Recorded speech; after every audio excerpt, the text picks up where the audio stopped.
हा, तर आपल्याला पुढचा जो आहे पाठाला आपल्याला सुरुवात करायची. सप्तम पाठ हा घंटानादस्य राक्षसस्य कथा.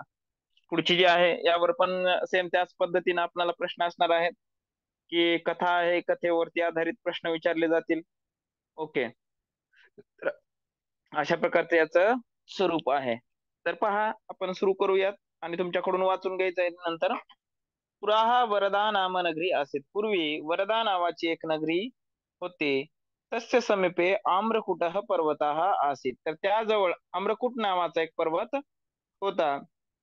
तस्य पर्वतस्य शिखरे घंटानादः नाम राक्षसः वसति इति. तर त्या पर्वताच्या शिखरावरती घंटानाद नावाचा एक राक्षस राहत होता, असं लोक अवदत, लोक म्हणत होते. म्हणजे होता का नाही हे कोणाला माहिती नाही, परंतु लोक सांगत होते. एकदा कच्चित चोरः देवालयात सुवर्ण घंटाम आचोरयत. एकदा चोराने काय केलं, एका मंदिरामधनं सोन्याची घंटा चोरली. नगर रक्षकात भयेन सह चोरः तत्पर्वत शिखरम आराच गुहायाम आविश्य.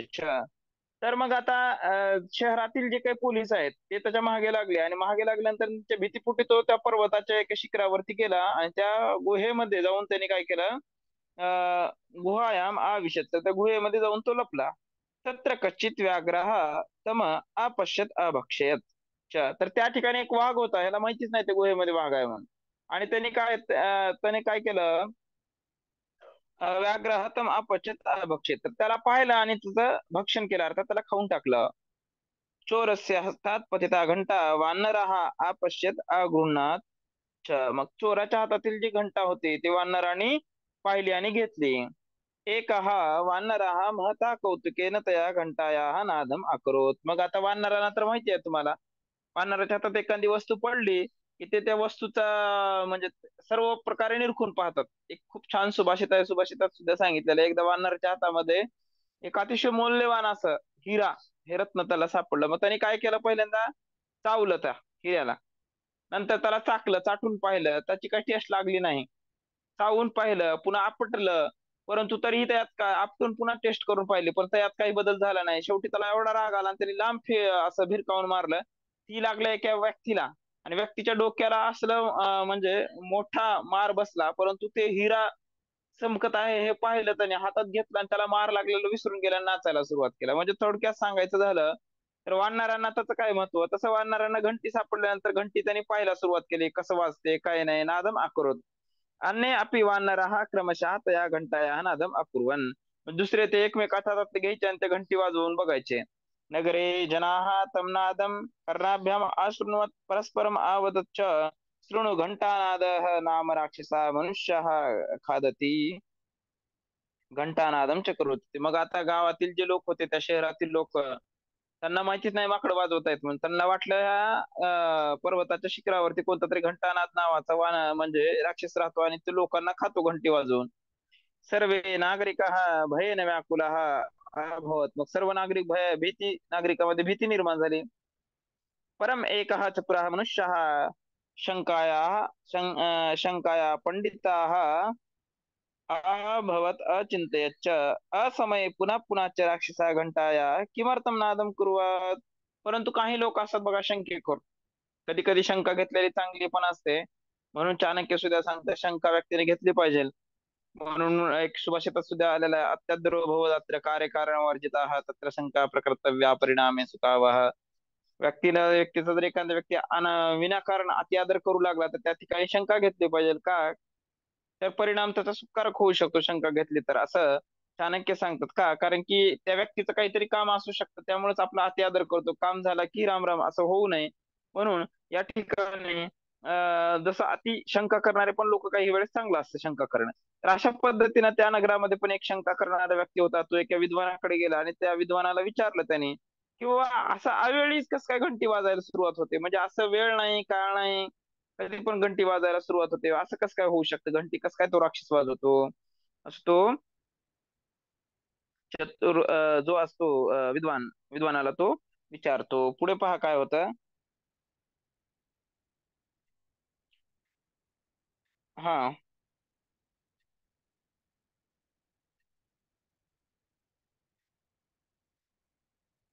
पुढे काय होतं?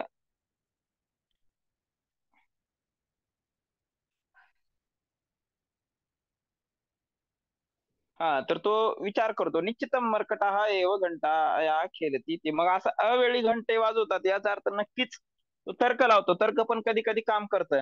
नक्कीच माकडे ही घंटी वाजवत असतील असं त्याला वाटतं. ततः स चतुरा मनुष्या नागरिकानावद अहम केनापि उपायेन राक्षसं मारयति तस्य घंटाम आनयामि च किंतु द्रवेण विना उपाययोजना अशक्य एव इति. मग तो म्हणतो, अरे मी काहीतरी करून ह्या राक्षसांना मारतो, नागरिकांना तो आश्वासन देतो, परंतु बिना पैशाचं मी त्याला कसं मारू शकणार, असं तो म्हणतो. तदा नागरिक तस्मै चतुराय विपुलं धनम आयछन. तर मग लोक काय करतात, त्या चतुर अशा नागरिकाला भरपूर प्रमाणामध्ये धन देतात. धनेन संतुष्टाः सः चतुरः वानराणां कृते कतिपयानि फलानि अगृह्णान् पर्वतस्य शिखरम् अगच्छत् तत्र सर्वाणि फलानि अक्षिपयच्च वानरान्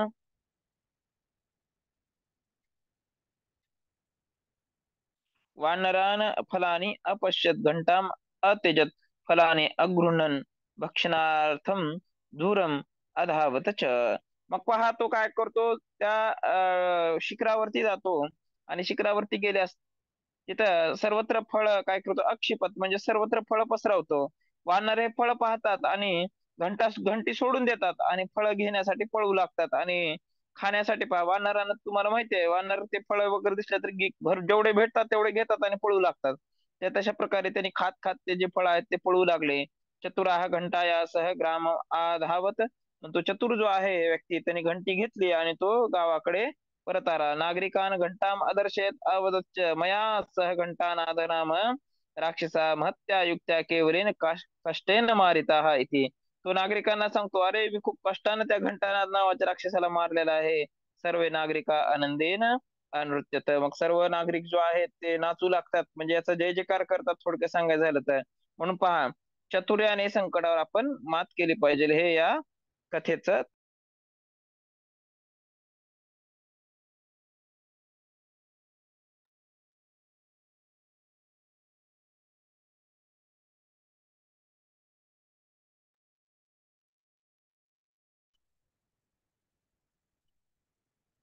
आवाज गेला सर.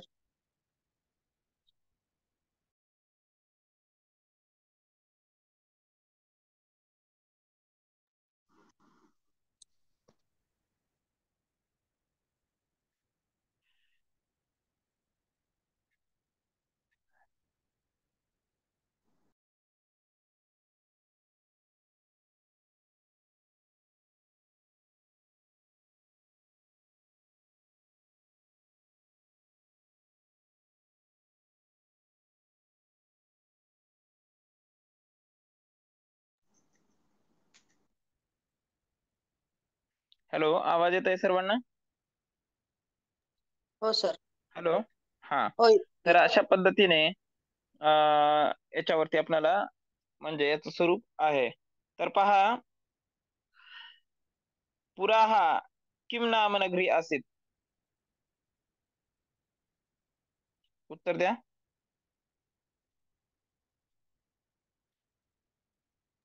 कोणत्या नावाचे शहर होतं पुरा पूर्वी?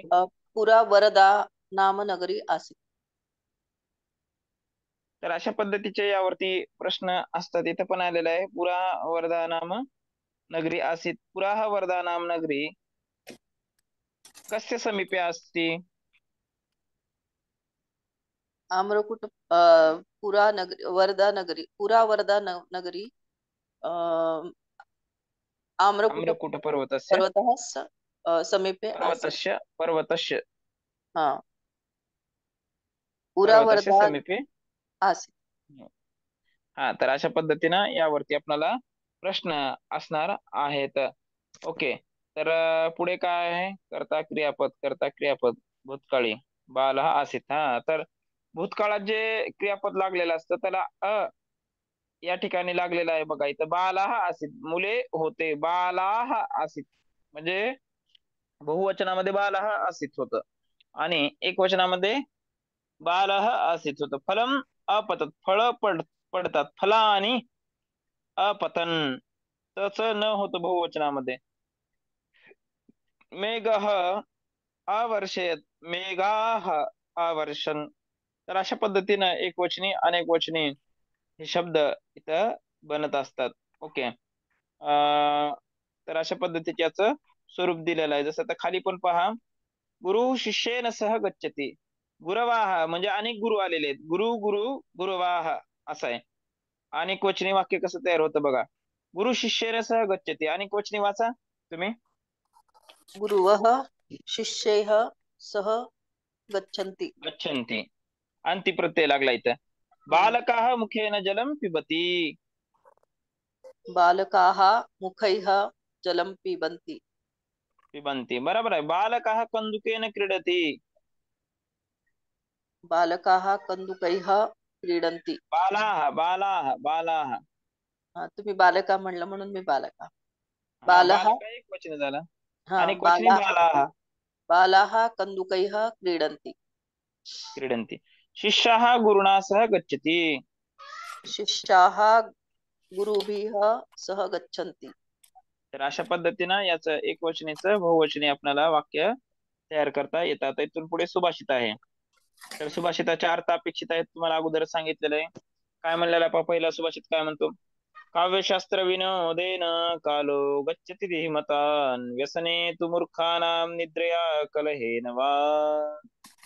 बुद्धिमान वेळ काव्यकलेत, शास्त्राभ्यासात व विनोदात जातो, तर अज्ञानी पुरुषांचा वेळ मात्र व्यसन, झोपेत आणि भांडणात जात असतो. म्हणजे पहा इथे काय म्हणलं, काव्यशास्त्र विनोदेन कालो गच्छति धीमता, धीमता म्हणजे बुद्धिमान लोक, कालो गच्छति आपला वेळ कशात घालवतात, काव्याच्या निर्मितीमध्ये, शास्त्राच्या अभ्यासामध्ये आणि विनोद करण्यामध्ये आपला वेळ घालवतात. परंतु मूर्खानाम म्हणजे मूर्ख लोक कशात वेळ घालवतात, व्यसने, निद्रया, कलहेन म्हणजे भांडणामध्ये, झोपेमध्ये आणि व्यसनामध्ये वेळ घालवतात. हे या पहिल्या श्लोकाचा अर्थ आहे. याच्यातून तुम्हाला फक्त भाषांतर अपेक्षित आहे तुमच्याकडनं.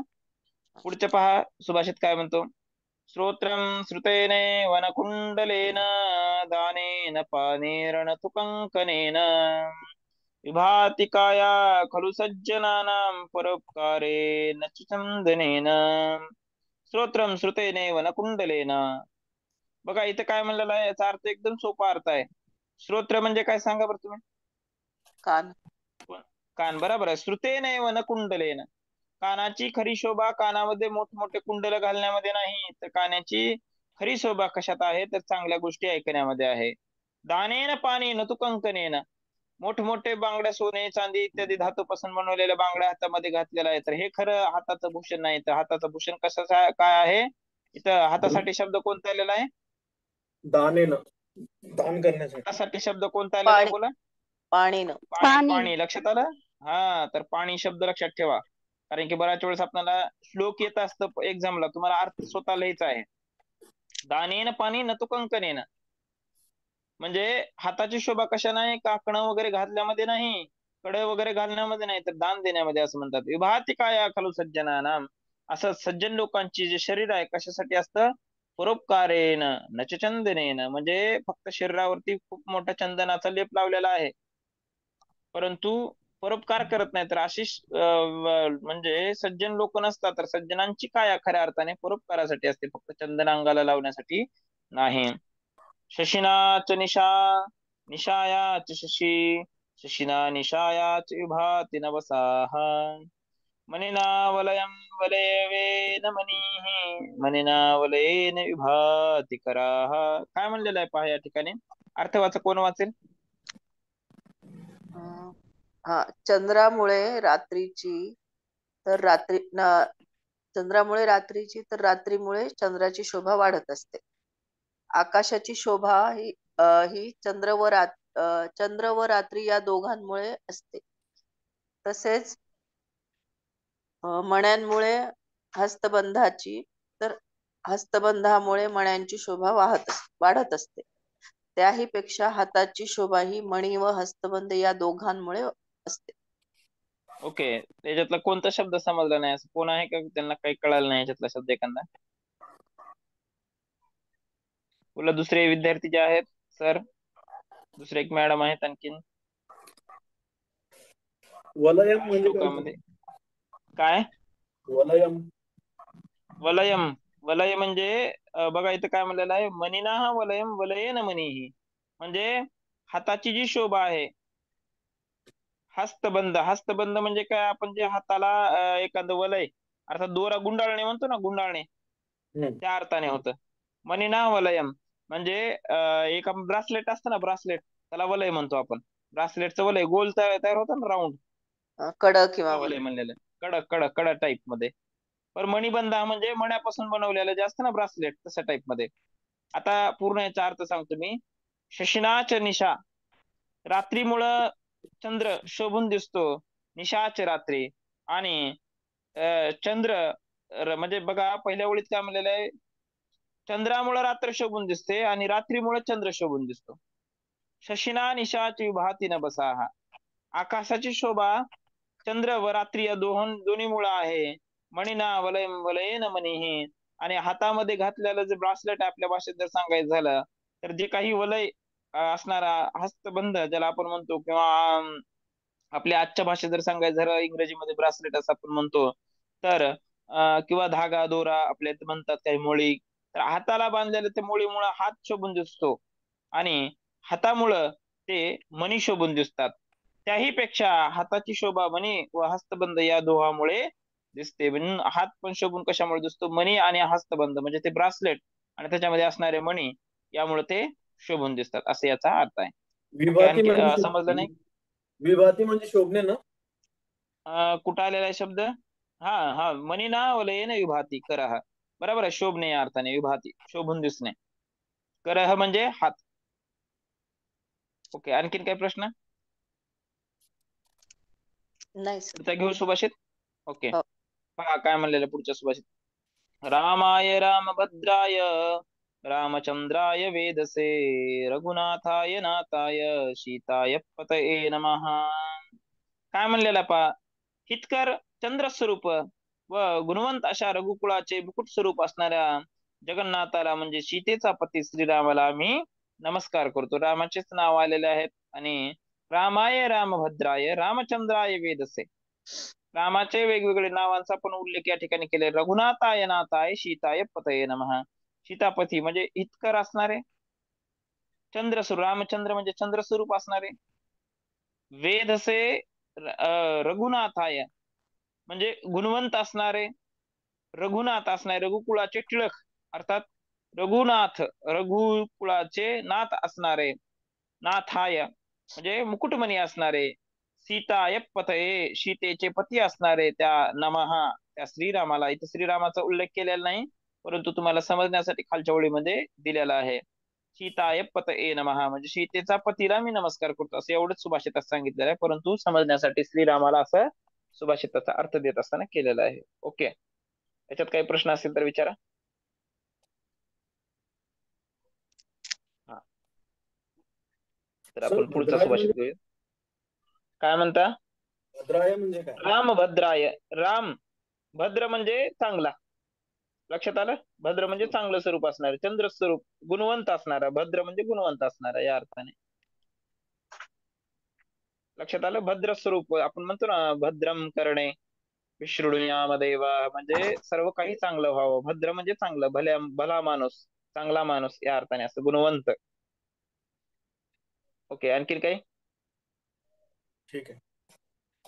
हा, पुढचा सुभाषित पहा. आकाशात पतितं तोयम यथा गच्छति सागरम सर्वदेव नमस्कारः केशवम प्रतिगच्छति.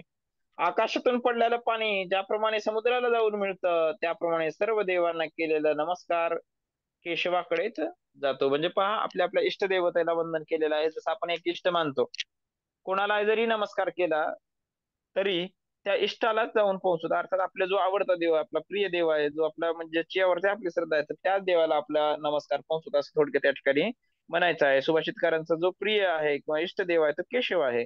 त्यामुळे काय म्हणतात, जसं आकाशातून पडलेलं पाणी शेवटी नदीला जाऊन मिळतं, तसं आपण समोर आलेल्या प्रत्येक व्यक्तीला जर त्या देव स्वरूप मानलं, म्हणजे केशव स्वरूप मानलं, तर केशवालाच नमस्कार होतो, असं थोडक्यात त्यांना या ठिकाणी म्हणायचं आहे. ओके, याच्यात काही प्रश्न आहे का? तोयम म्हणजे काय? तो म्हणजे पाणी. आणखीन काही प्रश्न? दुसरे विचारा मॅडम, काही असतील तर याच्यामधला. सोपे सुभाषित आहेत एकदम.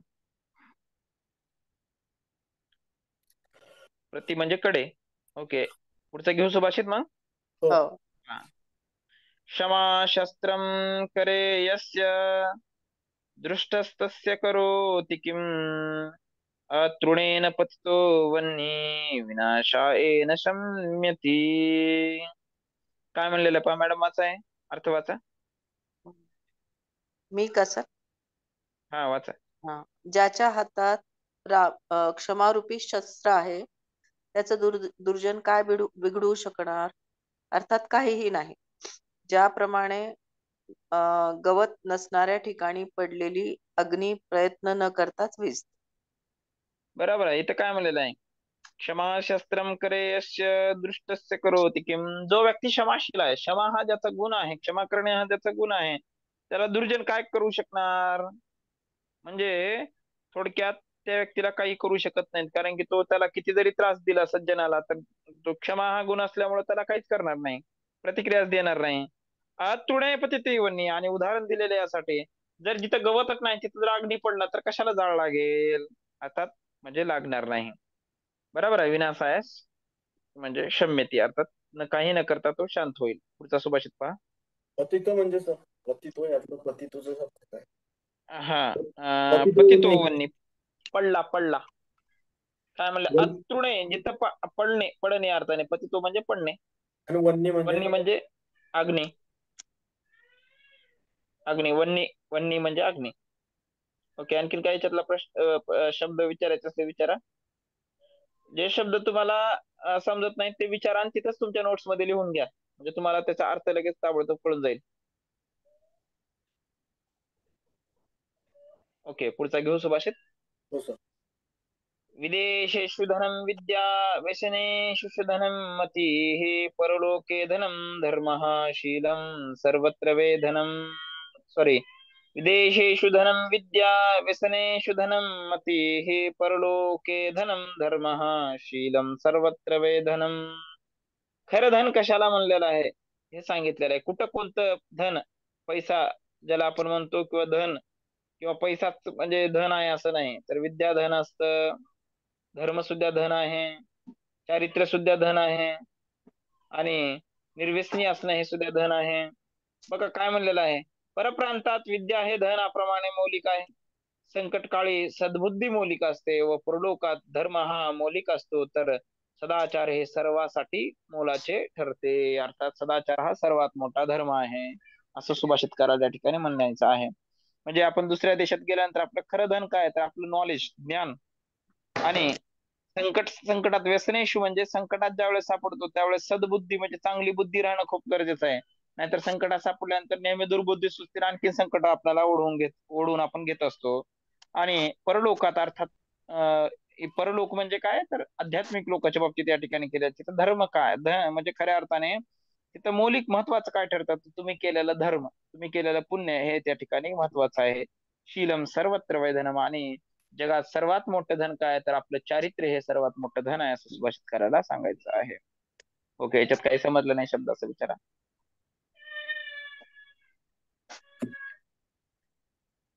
ओके, पुढचा पाहूया. शैले शैलेन माणिक्यम मोतिकम न गजे गजे साधो नाही सर्वत्र चंदनम न वने वने. प्रत्येक पर्वतावर माणिक्य नसते, प्रत्येक हत्तीच्या मस्तकावरील मोती नसतो, तसेच सर्व ठिकाणी सज्जन पुरुष नसतात, व प्रत्येक वनात चंदन वृक्ष देखील नसतो. शैले शैलेन न माणिक्य, शैले म्हणजे काय, तर पर्वत. प्रत्येक पर्वतावर माणिकाची खाण सापडेल असं नाही सांगतायत, आणि प्रत्येक हत्तीच्या मस्तकावर मोती असतातच असं नाही. तसं सज्जन लोकही सर्वत्र असत नाही, आणि चंदन जे आहे प्रत्येक वनामध्ये असत नाही. म्हणजे एखादाच व्यक्ती, जसं एक उदाहरण जर सांगायचं, मलयगिरी नावाचा पर्वत आहे, तिथं चंदन चांगला सापडतो, चांगल्या क्वालिटीचा. दुसरीकडे कुठं चंदन सापडत नाही. तसं थोडक्यात म्हणायचं आहे यांना, किंवा प्रत्येक ठिकाणी चांगल्या गोष्टी भेटत नाहीत. म्हणून तर पहा, आपण नारळ म्हणले की आपल्याला कोकण आठवतं. बरोबर आहे, काही ठिकाणची स्पेशालिटीच असते ते. तर अशा पद्धतीने कोणती गोष्ट कुठे भेटत नाही, जिथं पाहिजे तिथंच ते भेटत असते. ओके, याच्यात काही समजलं नाही असं आहे का?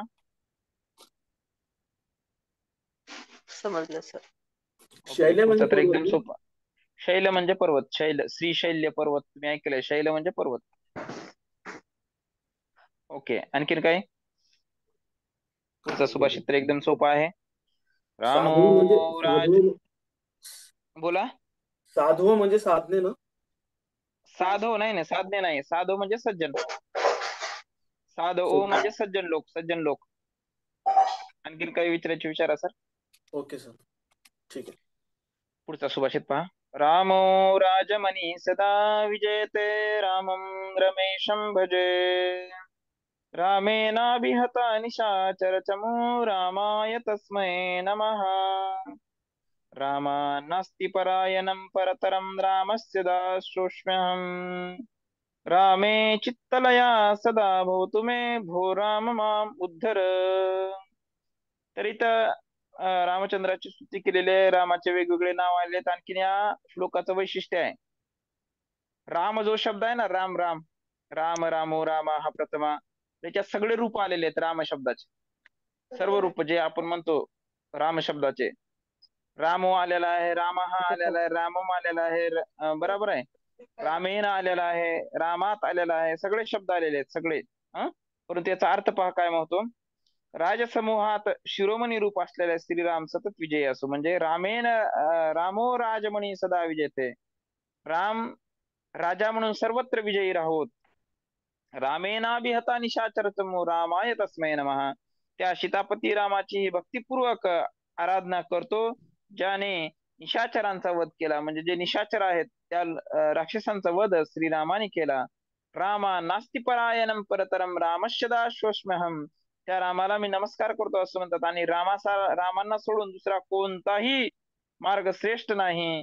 आणि म्हणूनच मी काय आहे, रामस्य दासोऽस्म्यहम्. म्हणूनच मी रामाचा दास आहे, सेवक आहे, भक्त आहे असं म्हणतात. पुढे म्हणतात, रामे चित्तलया सदा भवतु मे, भो राम माम उद्धर. हे राम, तुम्ही माझ्या नेहमी चित्तामध्ये सदैव राहावं, माझ्या मनामध्ये नेहमी तुमचं चिंतन राहावं. आणि हे राम, तुम्हीच माझा उद्धार करा, तुम्हीच माझं रक्षण करा असं या सुभाषितात म्हणतात. ओके, तर पहा अशा पद्धतीनं या सुभाषितांचे अर्थ आहेत. संधी विच्छेद पहा. मुक्तः अधिक अथवा मुक्तत्वा, बरोबर आहे. कालः अधिक गच्छति, काय होतं सांगा. सुभाषित पाहून सांगा काय होतं, संधी काय होईल याची. मी संधी विच्छेद सांगत आहे, तुम्ही संधी सांगा.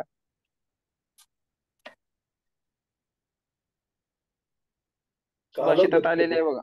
कालो कालो गच्छति. गच्छति, काले बरोबर आहे. काले गच्छति. काल कालो कालो होते, कालो गच्छति धीमता असा कालो शब्द आहे. गच्छति का? ओके. हा, श्रुतेन प्लस एव रुचा काय होईल. श्रुतेनैव. श्रुतेनैव, छान. पाणी अधिक न, पाणीन. हा, दुष्ट अधिक तस्य, दुष्टस्य. तस्य, हा. प्रतितः अधिक वह्निः, सॉरी, पतितः अधिक वह्निः.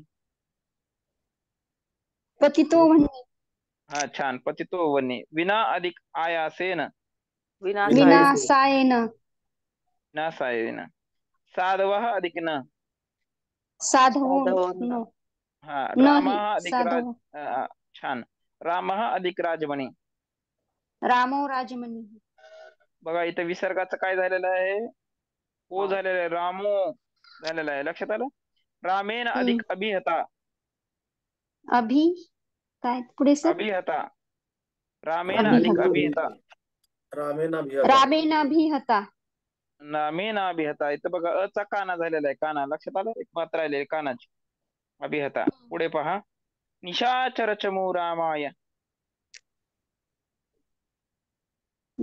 निशाचर चमू रामाय. रामाय, इथं काय झालेलं आहे तेवढंच. सांगा बरं. इथं काय झालेलं आहे, बोला. हे सांगितलेलं मी अगोदर शिकवत असताना. एक पहिला उकार, उकार आणि विसर्ग आहे सर. मग इथं दुसरा काय झालेलं उकार आहे, आहे. विसर्ग जाऊन तिथं पहिला उकार आलाय सर. ओके, काही हरकत नाही, छान प्रयत्न केला मॅडमने. कोण ऍक्युरेट सांगेल याचं उत्तर आणखीन? सर सांगा. नाही सर, काही जमणार नाही.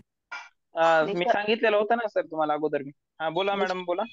निशाचरौ रामाय निशाचरौ रामाय संधीचा नियम आहे. संधीच्या नियमानुसार फक्त काहीच बदल झाला नाही, सेम टू सेम जशाल तसा आहे, फक्त विसर्गाचा लोप झालेला आहे. अच्छा लक्षात आलं? हा निशाचरचमू रामाय. रामाय, विसर्गाचा लोप झालेला आहे, बस काय नाही बाकीचं. बर.